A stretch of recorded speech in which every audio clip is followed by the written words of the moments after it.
आज हम फाइनली अपने कैश फ्लो के इंपॉर्टेंट क्वेश्चंस करके ये चैप्टर खत्म कर देंगे। अब देखो कैश फ्लो में ना तुम्हें यूजुअली या तो एक ही एक्टिविटी बनानी दी जाती है या दो का मिक्सचर दिया जाता है, या ऑपरेटिंग इन्वेस्टिंग या इन्वेस्टिंग फाइनेंसिंग या ऑपरेटिंग फाइनेंसिंग ऑपरेटिंग इन्वेस्टिंग कुछ भी, ठीक है। तो हम लोग उसके कुछ क्वेश्चंस करेंगे एंड फिर तुम बुक से हर एक क्वेश्चन प्रैक्टिस कर सकते हो। बस कैश फ्लो में तुम्हें ये पता होना चाहिए कि कौन से आइटम कहाँ जाएगी, जिसके लिए मैंने ऑलरेडी तुम्हें बहुत से नोट्स प्रिपेयर कर दिए, तो वो नोट्स के अकॉर्डिंग तुम हर एक क्वेश्चन कर सकते हो।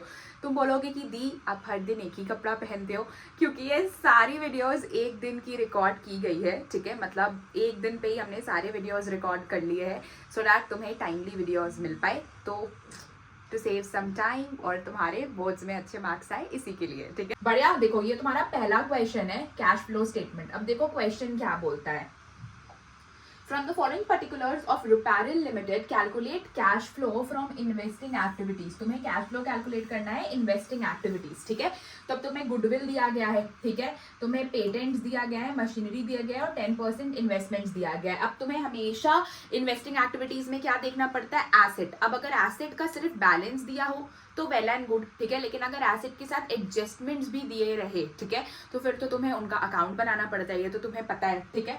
तो अब देखो पेटेंट्स का भी तुम्हें एडजस्टमेंट्स दिया हुआ है कि पेटेंट्स वर sold eight book value, depreciation तुम्हें मशीनरी का दिया गया है और ऑन 31 मार्च इन्वेस्टमेंट का भी दिया गया है। तो दैट मीन्स ये जो पेटेंट्स, मशीनरी और इन्वेस्टमेंट है, इनका तुम्हें अकाउंट बनाना पड़ेगा, ठीक है। गुडविल के लिए कोई भी इंफॉर्मेशन दी नहीं गई है, तो गुडविल को हम डायरेक्टली ये प्रीवियस ईयर और करंट ईयर जो यहाँ पे बैलेंस दिया गया है उससे एनालाइज कर लेंगे कि गुडविल परचेज हो रहा है या गुडविल राइट ऑफ हो रहा है। तो सबसे पहले तो तुम यहाँ पे ये बना लो, सबसे पहले तुम टेबल्स बना लो, किसके लिए, इन्वेस्टिंग एक्टिविटी के लिए। अपना फॉर्मेट पर्टिकुलर्स रुपीज,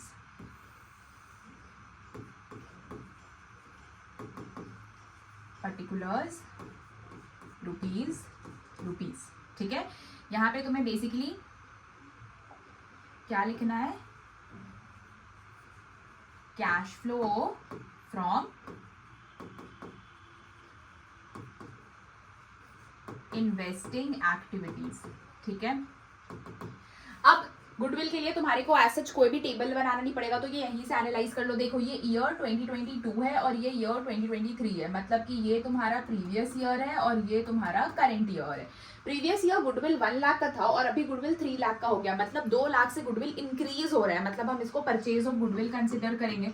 तो सबसे पहले तो लिखो परचेज ऑफ गुडविल, कितने का गुडविल परचेज हो रहा है, 2 लाख रुपीज का, और परचेज कर रहे हैं तो ये तुम्हारा नेगेटिव बैलेंस आ जाएगा। अब फॉर पेटेंट्स, मशीनरी और इन्वेस्टमेंट तुम्हें बनाना पड़ेगा अकाउंट्स, तो जल्दी से अकाउंट्स बना लो। क्या क्या अकाउंट बनेगा, सबसे पहले तो पेटेंट का बनाओ, particulars rupees, particulars rupees, this is for patents, particular rupees, particular rupees, ठीक है। और फिर बेसिकली तुम्हारा क्या है, तुम्हारा एक अकाउंट बन जाएगा depreciation charge during the year on machinery. अब तुम्हें देखो एक्यूमुलेटेड डेप्रिसिएशन का तो कोई भी बैलेंस नहीं दिया गया, ऊपर तुम्हें सिर्फ गुडविल, पेटेंट्स और मशीनरी दी गई, तो एक्यूमुलेटेड डेप्रिसिएशन का बैलेंस नहीं है, तो तुम सिर्फ मशीनरी अकाउंट बनाओगे, ठीक है। तो यहाँ पे एक तुम मशीनरी अकाउंट भी बना लो,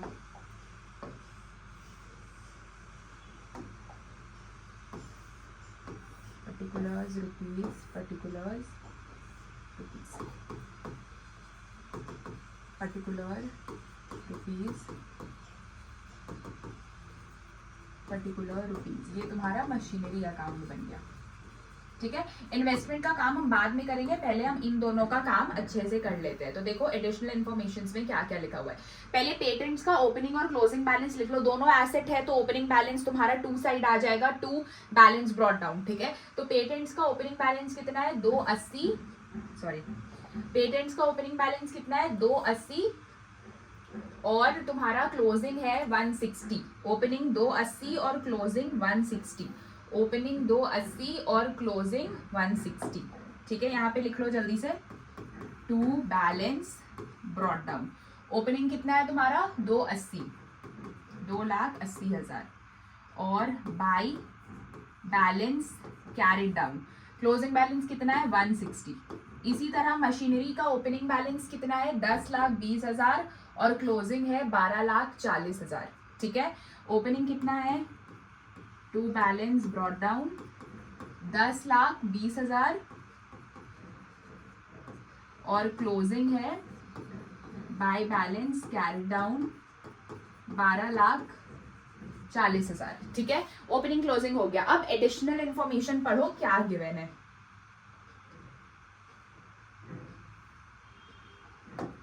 पेटेंट्स ऑफ 1,20,000 जो पेटेंट्स थे तुम्हारे 1,20,000 के वर sold at a book value, मतलब कि 1,20,000 के पेटेंट को 1,20,000 में ही बेच दिया गया है। तो अब जब पेटेंट्स बेच रहे हो तो यहाँ पे क्या आ जाएगा, by bank.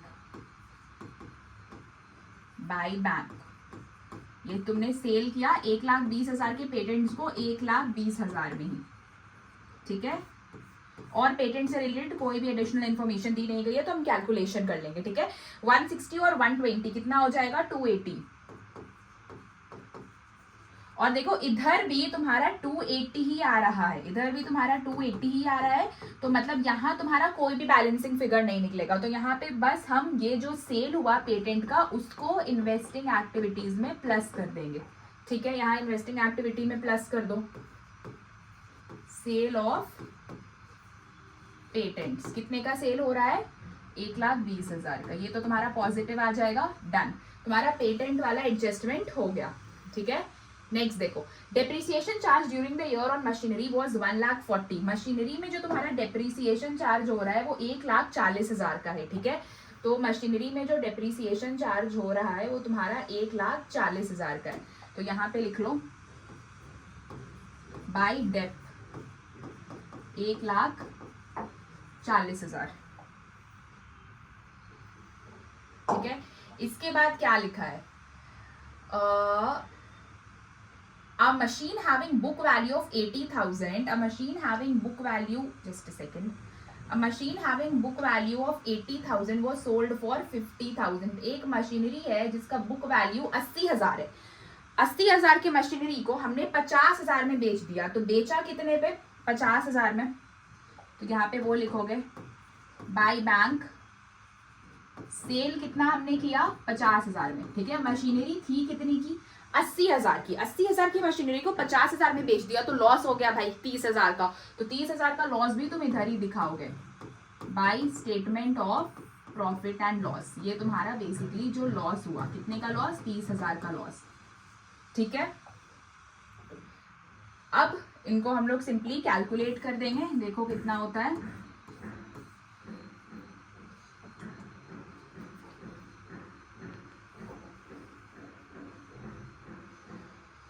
Hmm. 1,40,000 plus 50,000 and 30 is 80,000 plus 12,40,000,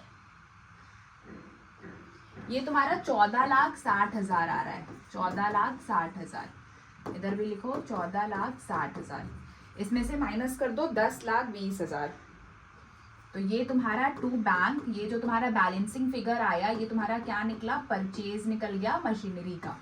to bank account, यहाँ पे तुम कितना लिखोगे, 4,40,000।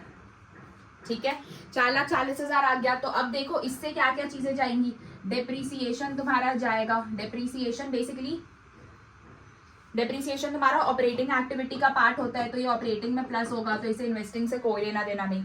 यहाँ पे जो तुम्हारा सेल हो रहा है 50,000 का, ये तुम्हारा इन्वेस्टिंग एक्टिविटीज में प्लस हो जाएगा। ठीक है, statement of profit and loss भी तुम्हारा ऑपरेटिंग का पार्ट है। ठीक है, और ये जो तुम्हारा परचेज हो रहा है ये इन्वेस्टिंग एक्टिविटी में जाकर माइनस हो जाएगा। ठीक है, चलो जल्दी से लिख लेते हैं क्या क्या चीजें हो रही है। ऐड हमें कितना करना है, 50,000 ऐड करना है। सेल ऑफ मशीनरी 50,000, ये भी तुम्हारा प्लस में ही आएगा। And purchase of machinery, purchase of machinery ये तुम्हारा कितना आ रहा है, परचेज ऑफ मशीनरी 4,40,000, ये तुम्हारा नेगेटिव में आ जाएगा। ठीक है, दैट्स ऑल, हमारा मशीनरी का भी काम हो चुका है। अब तुम्हें सिर्फ काम करना है इन्वेस्टमेंट्स का। देखो, on 31 March 2023 10% investments were purchased for ₹1,80,000। Investments purchase कर रहे हैं हम लोग 1,80,000 का। And some investments were sold at a profit of 20,000। ठीक है, चलो तो इन्वेस्टमेंट का भी तुम्हें अकाउंट बनाना पड़ेगा। जिस भी एसेट से रिलेटेड तुम्हें एडजस्टमेंट दिख जाए तुम्हें उनका अकाउंट बनाना है। ठीक है,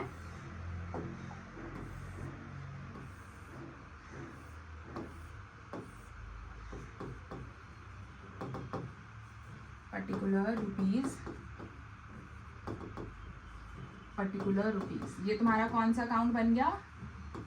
इन्वेस्टमेंट। ठीक है, इन्वेस्टमेंट का ओपनिंग और closing,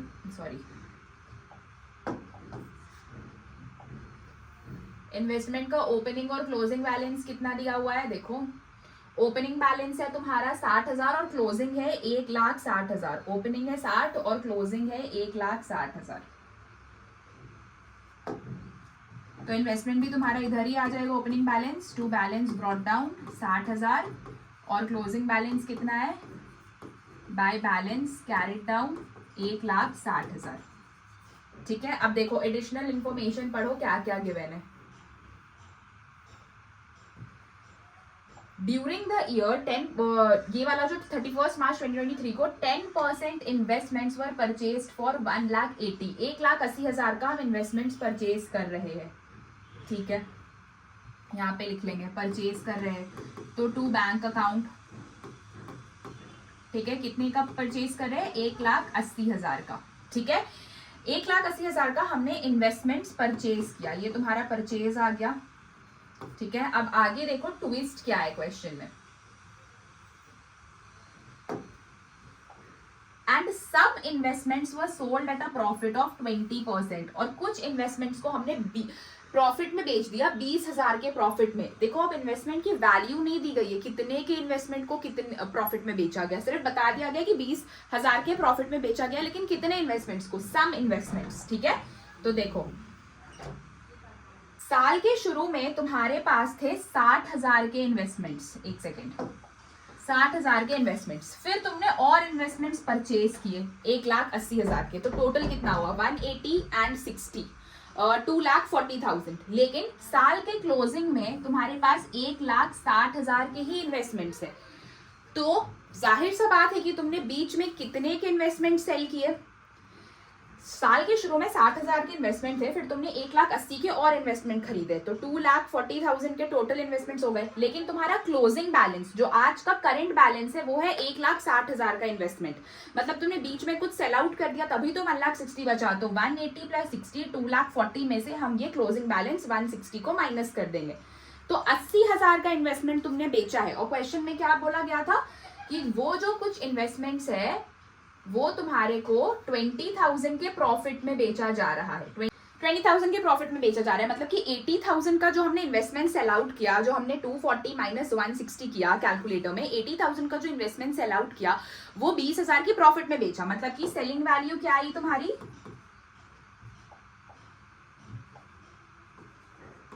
by bank account. Cell हमने कितने का किया? 1 लाख का बेसिकली सेल किया, 80,000 का था, उसमें 20,000 और एक्स्ट्रा प्रॉफिट लगाकर बेचे, तो टोटल 1 लाख का सेलिंग हुआ। और प्रॉफिट कितना आया तुम्हारा? To statement of profit and loss, ये तुम्हारा जो प्रॉफिट आया, कितने का प्रॉफिट? क्वेश्चन में ऑलरेडी गिवन है 20,000। चलो अब इसको निकाल लो, कितना आ रहा है? 160 प्लस 1 लाख, ये तुम्हारा आ गया 260।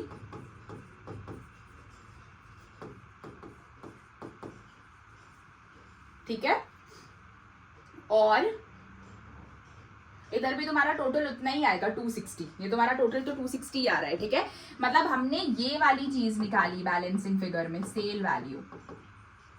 तो तुमने देखा क्वेश्चन कैसे घुमाता है, तुम्हें सिर्फ प्रॉफिट दे दिया गया, तुम्हें इन दोनों को ऐड करके ये माइनस करके पता चला सेलिंग वैल्यू कितनी थी। तो अब यहाँ से क्या क्या चीजें जाने वाली है, ये सबसे पहला जाएगा, ये तुम्हारा इन्वेस्टिंग एक्टिविटी में जा करके प्लस हो जाएगा क्योंकि ये सेल है। ठीक है, ये जो हम परचेज कर रहे हैं ये तुम्हारा इन्वेस्टिंग एक्टिविटी में जा करके माइनस हो जाएगा। प्रॉफिट और ये सारा चीज तुम्हारा ऑपरेटिंग का पार्ट है, so it will not come here. तो परचेज है तुम्हारा 1,80,000 का और सेल है 1 लाख का। यहाँ पे लिख लेते हैं, 1 सेकेंड ना, बस ये थोड़ा सा छोटा करना पड़ेगा।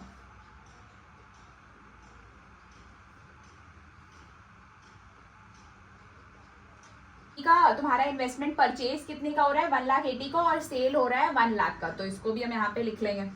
चलो, परचेज ऑफ इन्वेस्टमेंट, ये तुम्हारा 1,80,000 का परचेज हो रहा है, ये तुम्हारा नेगेटिव आ जाएगा, एंड सेल ऑफ इन्वेस्टमेंट, ये तुम्हारा 1 लाख का हो रहा है, ये तुम्हारा पॉजिटिव आ जाएगा। तो कैलकुलेट करो, प्लस माइनस करके देखो कितना आ रहा है। -2 lakh plus 1,20,000 plus 50,000 minus 4,40,000 minus 1,80,000 plus 1 lakh. बच्चों टोटल करने से पहले यहाँ पे तुम्हें क्वेश्चन में एक और चीज दी गई है, interest received on investment was 6,000। तुम्हें एक इंटरेस्ट मिल रहा है, क्या मिल रहा है तुम्हें? Interest received on investments was ₹6,000, ठीक है, इंटरेस्ट मिल रहा है, ठीक है, इंटरेस्ट रिसीव्ड। तो ये जो 6,000 मिल रहा है इसको तुम यहाँ पे लिख लोगे। पूरे कैलकुलेशन के बाद तुम्हारा आंसर आएगा 5,44,000 नेगेटिव। इसका मतलब है कि ये तुम्हारा निकल कर आया cash used in investing activity, ठीक है। आई होप तुम्हें क्लियर हो गया होगा हमने कैसे कैसे किया। क्वेश्चन का पहले स्क्रीनशॉट ले लेना, फिर ये सॉल्यूशन का स्क्रीनशॉट ले लो, ठीक है। बहुत इजी है, बस तुम्हें पता होना चाहिए अकाउंट्स कैसे बनेगा। अकाउंट्स बनाने आ गया ना इन्वेस्टिंग में, तो इधर लिखने वाली चीज बहुत इजी होती है। और छोटे छोटे इन्फॉर्मेशन भूलना नहीं है, जैसे इंटरेस्ट रिसीव देखो लास्ट में एकदम दिया हुआ था, तो ये सब भूलने के चांस होते हैं, तो अच्छे से क्वेश्चन देख कर पढ़ना है, ठीक है। ये था first question. Your second question, अब तुम्हें इसमें क्या कैलकुलेट करना है? From the following information calculate cash flow from operating activities. ये सारी चीजें यहाँ पे दी गई है, ठीक है। तुम्हें सरप्लस दिया हुआ है, balance in statement of profit and loss, provision for tax दिया हुआ है, प्रपोज डिविडेंड दिया हुआ है। तो अगर तुम यहीं से ये चीज देख रहे हो, provision for tax, surplus, propose dividend, ये तीन चीज देखने के साथ ही तुम्हें ये पता चल जाना चाहिए कि तुम्हें एनपीबीटी कैलकुलेट करना पड़ेगा। एनपीबीटी में क्या कैलकुलेट करते हैं? Current year minus previous year, फिर उसमें तुम 4 चीजें ऐड करते हो, टिप, transfer to reserve, interim dividend, propose dividend, provision for tax. तो अगर इन चारों चीजों में से कुछ भी चीज यहाँ दे दी गई, मतलब तुम्हें एनपीबीटी निकालना पड़ेगा। तुम्हारे पास प्रोविजन फॉर टैक्स भी है और प्रपोज डिविडेंड भी है, तो मतलब निकालना पड़ेगा, ठीक है। तो सबसे पहले तुम टेबल बनाओगे, कैलकुलेशन फॉर एनपीबीटी, ठीक है। ये कैलकुलेशन का तुम टेबल बनाओगे, ठीक है। यहाँ पे फिर लिखोगे तुम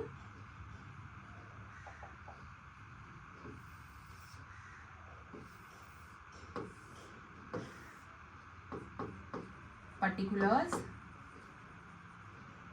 रुपीज, ठीक है। ये तुम कैलकुलेट करोगे। अब देखो तुम्हें ना यहाँ पे डायरेक्ट सरप्लस दे दिया गया है, balance in statement of profit and loss 6,28,000, मतलब इन्होंने तुम्हें ये current year minus previous year profit दे दिया है, ठीक है। Current year minus previous year profit, ये तुम्हें इन्होंने कितना दे दिया है? 6,28,000, ठीक है। इसमें अब तुम्हें टिप ऐड करनी होती है, transfer to reserve, interim dividend, propose dividend and provision for tax. तो तुम्हारे पास प्रोविजन फॉर टैक्स और प्रपोज डिविडेंड है, depreciation, loss, gain, dividend received, ये सारी चीज तुम्हारी फिर ऑपरेटिंग एक्टिविटीज में जाएगी। मतलब तुम्हारे पास बस ये दोनों चीज है, ये दोनों चीज, ठीक है। तो प्रोविजन फॉर टैक्स और प्रपोज डिविडेंड को तुम इसमें ऐड कर दोगे, add provision for tax and proposed dividend। कितने कितने का है? 1,50,000 का प्रोविजन फॉर टैक्स और 72,000 का प्रपोज डिविडेंड है। 1,50,000 का प्रोविजन फॉर टैक्स एंड 72,000 का प्रपोज डिविडेंड। ओवरऑल कितना हो रहा है? 150 एंड 72।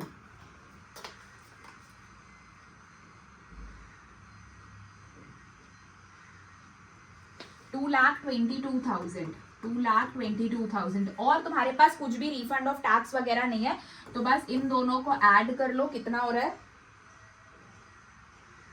8,50,000। ये 8,50,000 तुम्हारा क्या है? This is your NPBT, net profit before tax and extraordinary items. NPBT तुमने निकाल लिया, ठीक है। तो अब मैं इसको थोड़ा यहाँ से साइड कर दूं। 8,50,000 तुमने निकाल लिया, ठीक है, ये मैं इधर कर दे रही हूँ। 8,50,000 तुमने निकाल लिया। अब तुम यहाँ पे बनाओगे अपना कैश फ्लो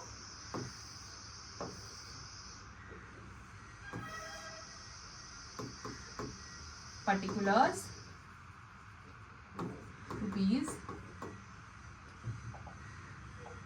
रुपीज। ठीक है, ये तुम्हारा क्या है, cash flow from operating activities, cash flow from operating activities. ठीक है, ये तुम निकालोगे। तो सबसे पहले तो तुमने एनपीबीटी निकाल लिया है, तुम्हें मैंने कल ही 3 स्टेप सिखाए हैं कि ये कैसे निकालते हैं। सबसे पहला स्टेप तुम क्या निकालोगे, net profit before tax and extra ordinary items. ठीक है, ये तुमने निकाल लिया। कितना निकाला तुमने, ये 8,50,000। यहाँ पे हमने कैलकुलेशन किया ना, 8,50,000।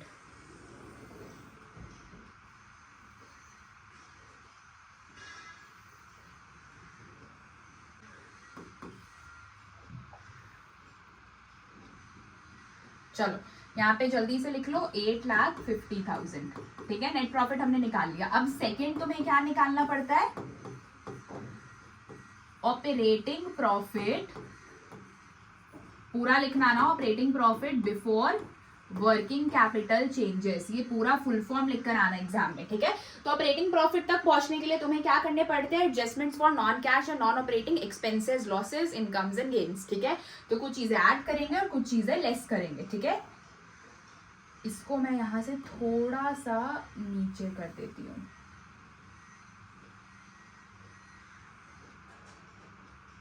यहाँ पे कर देती हूँ। ठीक है, चलो अब तुम्हें डेप्रिसिएशन दिया हुआ है। डेप्रिसिएशन तुम्हारा अगेन एडजस्टमेंट्स में आ जाएगा, तो तुम यहाँ पे लिखोगे adjustments for non cash and non operating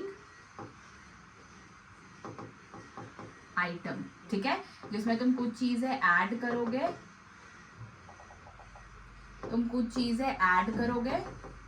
और कुछ चीजें लेस करोगे।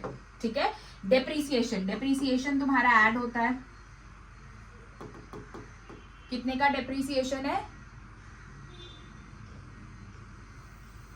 1,40,000 का डेप्रीसिएशन है। ओके, ठीक है, उसके बाद loss on sale of machinery भी हम ऐड करेंगे। Loss on sale of machinery, अब तो मुझे बताना नहीं पड़ेगा कि लॉसेस एक्सपेंसेस को ऐड और इनकम्स और गेन्स को माइनस। ठीक है, loss on sale of machinery, हाँ अभी एक minute, loss on sale of machinery है तुम्हारी 30,000, ये भी ऐड हो जाएगी। ठीक है, चलो ये हो गया, ये हो गया, ये हो गया, ये हो गया, loss on sale of machinery भी हो गया। Gain on sale of investments, gain तुम्हारा लेस हो जाएगा। Gain on sale of investment, ठीक है, कितना गेन हो रहा है, 20,000। चलो ये तुम्हारा हम लोग लेस करेंगे, इसे ब्रैकेट में लिखना। उसके बाद तुम्हारा डिविडेंड रिसीव्ड ऑन इन्वेस्टमेंट है। अब देखो जो भी तुम्हें डिविडेंड मिल रहा है वो तुम्हारे लिए कहीं ना कहीं एक इनकम हुई। ठीक है, तो ये भी तुम्हारा नॉन ऑपरेटिंग इनकम्स में आ जाएगा, इसको भी हम लेस करेंगे। और अल्टीमेटली जो ये तुम्हारा डिविडेंड रिसीव्ड ऑन इन्वेस्टमेंट है, ये तुम्हारा जब तुम ये बनाओगे इन्वेस्टिंग एक्टिविटीज, उसमें ये इन्वेस्टिंग एक्टिविटीज में जाकर के क्या होगा, प्लस हो जाएगा। ठीक है, और ऑपरेटिंग में से ये माइनस हो जाएगा, क्योंकि ये एक नॉन ऑपरेटिंग इनकम है जो कि तुम्हें हमेशा नहीं मिलती है, कभी कभार होती है। ठीक है, तो इसीलिए हम इसे यहाँ से माइनस करेंगे और इन्वेस्टिंग एक्टिविटीज में ऐड करेंगे। तो कभी भी अगर तुम्हें दोनों या तीनों साथ में बनाने थे, तो जब तुम ये पढ़ते जाओगे ना, तो तुम्हारे माइंड में डबल एंट्रीज होनी चाहिए कि अगर ऑपरेटिंग में ऐड हो रहा है तो कहीं इन्वेस्टिंग या फाइनेंसिंग में इसका ट्रीटमेंट क्या होगा। This is how you solve cash flow. ठीक है, चलो जैसे कि अब यहाँ पे क्या है, dividend received on investment, dividend received, इसे हम लोग लेस कर देंगे। कितना है, 6,000 रुपए, 6,000 को भी लेस करेंगे। ठीक है, ओके। हाँ, उसके बाद हमारा increase in current liability, current asset, ये तुम्हारा operating profit before working capital changes में आएगा। ठीक है, तो यहाँ पे अब तुम जल्दी से ऑपरेटिंग प्रॉफिट, यहाँ पे तुम ऑपरेटिंग प्रॉफिट निकाल लो, कितना आ रहा है। ठीक है, 8,50,000 plus 1,40,000 plus 30,000 plus 1,40,000 plus 30,000 minus 20,000 minus 6,000, ये तुम्हारा आ रहा है 9,94,000। ये तुम्हारा कितना आ गया, 9,94,000। ठीक है, अब यहाँ पे तुम क्या एडजस्टमेंट्स करोगे, operating profit before working capital changes से लेकर के नंबर सी, क्या number C cash generated from operations तक पहुंचने के लिए तुम्हें बीच में क्या एडजस्टमेंट करना पड़ता है, करंट एसेट्स और करंट लाइबिलिटीज का। ठीक है, तो चलो देखो, current asset liability, increase in current liability को हम ऐड करते हैं, इंक्रीज इन करंट एसेट को हम माइनस करते हैं, और डिक्रीज इन करंट लाइबिलिटी को भी हम माइनस करते हैं। ठीक है, तो जल्दी से ये लिख लो, ऐड में यहां पे लिखो ऐड हम क्या करते हैं, increase in current liability, decrease in current asset. ठीक है, और हम लेस क्या करते हैं, डिक्रीज इन करंट लाइबिलिटी और इंक्रीज इन करंट एसेट्स। ठीक है, हमारे क्वेश्चन में क्या हो रहा है, इंक्रीज हो रही है करंट लाइबिलिटी कितने से, करंट लाइबिलिटी इंक्रीज हो रही है तुम्हारी 1,61,000 से, और करंट एसेट्स इंक्रीज हो रहे हैं 6 लाख से। ठीक है, करंट लाइबिलिटी इंक्रीज हो रही है 1,61,000 से। ठीक है, तो यहाँ पे लिखो करंट लाइबिलिटी जो इंक्रीज हो रही है 1,61,000, और करंट एसेट्स जो इंक्रीज कर रहे हैं वो इंक्रीज कर रहे हैं 6 लाख से, तो उसे यहाँ पे लिख लो। ठीक है, और क्या था, 64,000 decrease, increase in current asset था तुम्हारा 6 लाख, और डिक्रीज इन करंट लाइबिलिटी है 64,000, तो वो 64,000 को भी तुम्हें अल्टीमेटली लेस ही करना है, 64,000 को भी तुम्हें लेस करना है। तो चलो, this was what we were doing. Light चली गई थी इसीलिए वीडियो रोकना पड़ा था। ठीक है, तो चलो, ये जो हमने यहाँ पे अंदर लिखा ना, तुम इसे बाहर भी लिख सकते हो। जैसे ये जो इंक्रीज इन करंट लाइबिलिटी हो रहा है 1,61,000 से, इसे तुम ऐसे बाहर लिख लो। ठीक है, ये जो तुम्हारा decrease in current liability 6 lakh rupees का हो रहा है, इसे तुम ऐसे बाहर लिख लो। ठीक है, और ये 64,000 रुपीज भी तुम बाहर लिख लो। ठीक है, एंड अब तुम यहाँ पे प्लस माइनस कर लो, 9,94,000 में तुम ऐड करोगे कितना, अंदर भी तुम लिख सकते हो, बाहर भी लिख सकते हो। अगर 2 कॉलम्स बना रहे हो तो बाहर लिख लो, अगर एक ही कॉलम बना रहे हो तो फिर इसे अंदर लिख के मेन अमाउंट बाहर लिखना। ठीक है, चलो,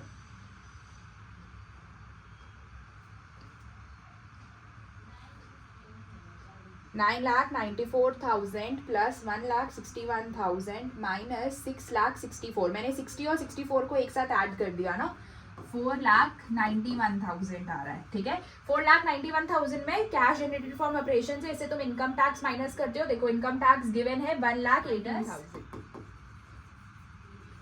इनकम टैक्स पेड ये कितना है तुम्हारा, 1,18,000, ये तुम्हें माइनस कर लेना है।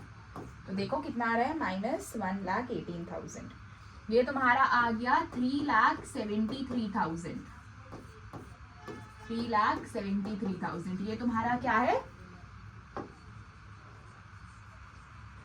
Cash flow from operating activities, this is your cash flow from operating activities. बहुत सिंपल है, तुम्हें बस ऑपरेटिंग में 3 मेजर सबहेड्स याद रखने, net profit, operating profit and cash generated from operations. ये कर लोगे फिर बहुत आसानी से हो जाता है। ठीक है, चलो, एक ये लास्ट क्वेश्चन हम लोग करेंगे एंड इसके बाद ये चैप्टर तुम्हारा फाइनली हो जाता है कंप्लीट। देखो ये क्वेश्चन क्या बोल रहा है, क्वेश्चन क्या है, calculate cash flow from investing activities. तुम्हें इन्वेस्टिंग एक्टिविटीज कैलकुलेट करना है from the following information and calculate cash flow from financing activities। देखो यहाँ पे तुम्हें 2 एक्टिविटीज कैलकुलेट करनी है, एक इन्वेस्टिंग और एक फाइनेंसिंग। बोर्ड्स में भी इसी तरीके के क्वेश्चन आएंगे तुम्हारे। ठीक है, चलो, तो सबसे पहले हम इन्वेस्टिंग एक्टिविटी कैलकुलेट कर लेते हैं।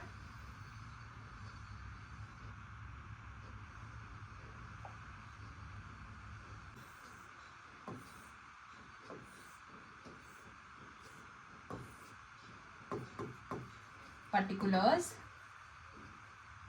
रुपीज। ठीक है, ये तुम्हारा क्या है, cash flow from investing activity. ठीक है, कैश फ्लो है तुम्हारा इन्वेस्टिंग एक्टिविटी से। जैसा मैंने तुम्हें बताया कि गुडविल 80,000 से 1,80,000 के हो जा रहे हैं, मतलब कि हम गुडविल परचेज कर रहे हैं। ठीक है, परचेज ऑफ गुडविल, कितने के गुडविल परचेज कर रहे हैं, 1,00,000 रुपए के, तो 1,00,000 तुम नेगेटिव में लिखोगे। ठीक है, चलो नेक्स्ट। अब देखो, तुम्हें प्लांट एंड मशीनरी दी गई है और फिर प्लांट एंड मशीनरी से रिलेटेड यहाँ पे तुम्हें एडजस्टमेंट भी दिया गया है। Machine costing 85,000, depreciation provided thereon, मतलब कि 85,000 की मशीनरी है और उसमें डेप्रीसिएशन प्रोवाइडेड देयर ऑन का मतलब क्या होता है, तब से लेकर के आज तक का डेप्रीसिएशन, तब से लेकर आज तक का डेप्रीसिएशन, ठीक है। तो 85,000 की मशीनरी थी, 15,000 का डेप्रीसिएशन लग गया, 85,000 में 15,000 का डेप्रीसिएशन लग गया, ठीक है। तो आज मशीनरी की वैल्यू कितनी है, 85 में 15 माइनस करोगे तो 70,000 की मशीनरी आज है, वो सोल्ड फॉर 62,000, जिसको हमने 62,000 में ही बेच दिया, 70 की मशीनरी को 62 में ही बेच दिया। और करंट ईयर का डेप्रीसिएशन दिया हुआ है, depreciation charge during the year was 48,000, during the year depreciation दिया गया। अब जाहिर सा बात है कि तुम्हें प्लांट एंड मशीनरी ऊपर भी दी गई है, बैलेंस और एडजस्टमेंट भी दे दिया गया है, तो तुम्हें क्या बनाना पड़ेगा, plant and machinery account.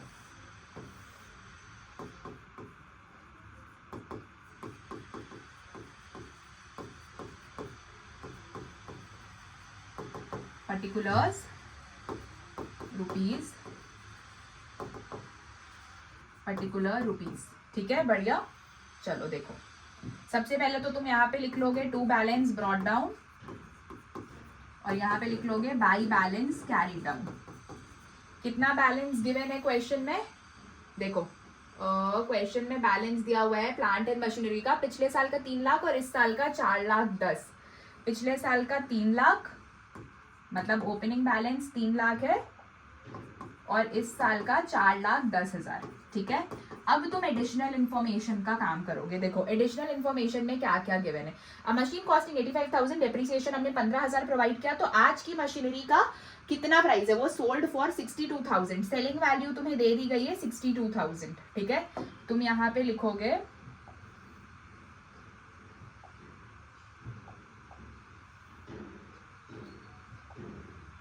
By bank, ये तो मशीन सेल कर रहे हो, बाई बैंक सेल 62,000, ठीक है। और मशीनरी थी कितनी की, 70,000 की, 85 में से 15 माइनस किया बाबा तो 70 बचा ना, तो मतलब तुम्हें लॉस हो रहा है। By statement of profit and loss account, 70 की मशीनरी 62 में बेच दी तो 8,000 का लॉस हुआ, ठीक है। और तुम्हें पूरे साल का यहाँ पे depreciation charge during the year amounted to 48,000 दिया गया है, मतलब ये ड्यूरिंग द ईयर का डेप्रीसिएशन भी दिया हुआ है, तो यहाँ पे तुम बाई डेप्रीसिएशन भी लिखोगे, बाई डेप्रीसिएशन 48,000, ठीक है। चलो इसको जल्दी से करके देख लेते हैं। 4,10,000 प्लस 62,000, 4,10,000 प्लस 62,000 प्लस 8,000 प्लस 48,000, ये तुम्हारा आ रहा है 5,28,000 minus 3 lakh. To bank account, ये तुम्हारा परचेज वैल्यू निकल गया, बैलेंसिंग परचेज निकल गया तुम्हारा कितने का, 2,28,000 का, ठीक है। तो अब बेसिकली गुडविल का काम तो हमने ऊपर यहाँ पे लिख ही लिया है, परचेज ऑफ गुडविल। ये जो तुम्हारा है टू बैंक अकाउंट, ये इन्वेस्टिंग एक्टिविटी में जाकर के माइनस हो जाएगा, और ये वाला जो तुम्हारा बैंक है ये इन्वेस्टिंग एक्टिविटी में जाकर प्लस हो जाएगा। बाकी जो भी तुम्हारा स्टेटमेंट ऑफ P&L है, डेप्रीसिएशन है, ये सारा ऑपरेटिंग एक्टिविटीज में जाता है, ठीक है। तो यहाँ पे हम लोग जल्दी से लिख लेते हैं, purchase of plant and machinery, ठीक है, and sale of plant and machinery, ठीक है।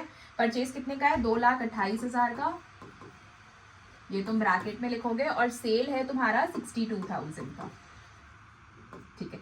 और कोई भी एडिशनल इन्फॉर्मेशन दी गई थी नहीं, और कोई भी इन्फॉर्मेशन नहीं दी गई थी, फिर तुम्हारा फाइनेंसिंग एक्टिविटी है, तो इसको जल्दी से देख लो, प्लस माइनस करके आंसर क्या आ रहा है तुम्हारा, 2,66,000 तुम्हारा नेगेटिव आया, 2,66,000 ये तुम्हारा नेगेटिव आंसर आया। तो ये तुम्हारा क्या हो गया, cash used in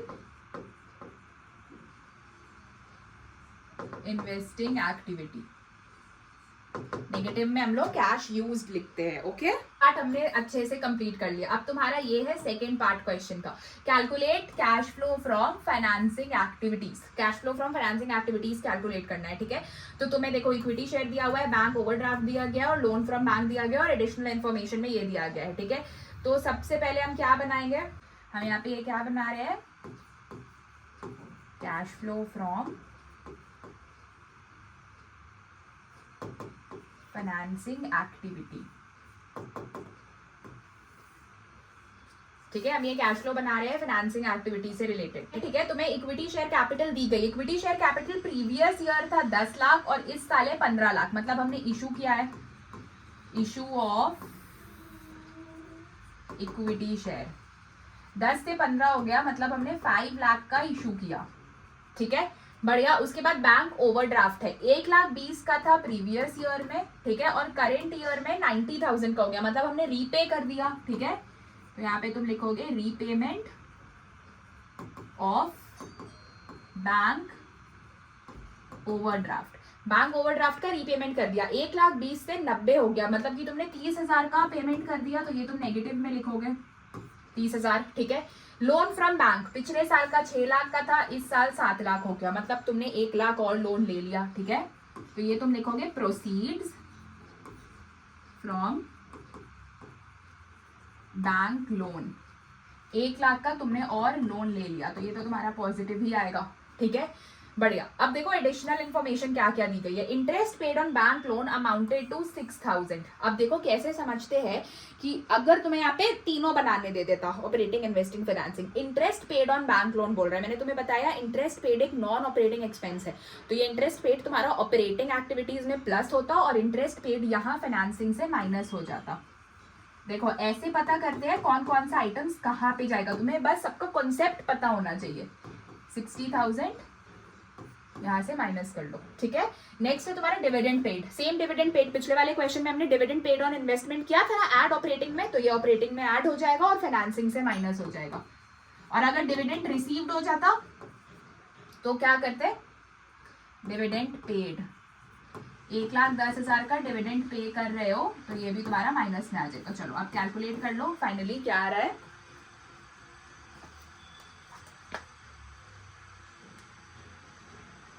5 lakh minus 30,000 plus 1 lakh minus 60 और 1,10,000, 1,10,000 और 60 को अगर हम लोग देखें तो माइनस 1,70,000 हो जाएगा। 4 लाख, ये 4 लाख तुम, ये वाला जो 4 लाख है ये तुम अपना ये बाहर इस वाले कॉलम पे भी लिखोगे 4 लाख। ठीक है, तो ये तुम्हारा पॉजिटिव आंसर आ रहा है। So this is your cash flow from financing activity. आज के इस वीडियो को 1-2 बार देख लेना, क्लैरिटी मिल जाएगी क्वेश्चंस कैसे करते हैं। बस तुम्हारे में डबल एंट्री चलनी चाहिए, अगर ये इधर आ रहा है तो इसको ऑपरेटिंग और इन्वेस्टिंग में क्या ट्रीटमेंट होगा, ये यहाँ आ रहा है तो ऑपरेटिंग और फाइनेंसिंग में क्या होगा, हर एक एंट्री से ये रिलेट करो, कैश फ्लो बहुत ईजी हो जाएगा। तो आज की क्लास के लिए इतना ही, दैट्स ऑल। इसके साथ साथ तुम्हारा कैश फ्लो होता है समाप्त और थर्ड बुक भी होता है कंप्लीट।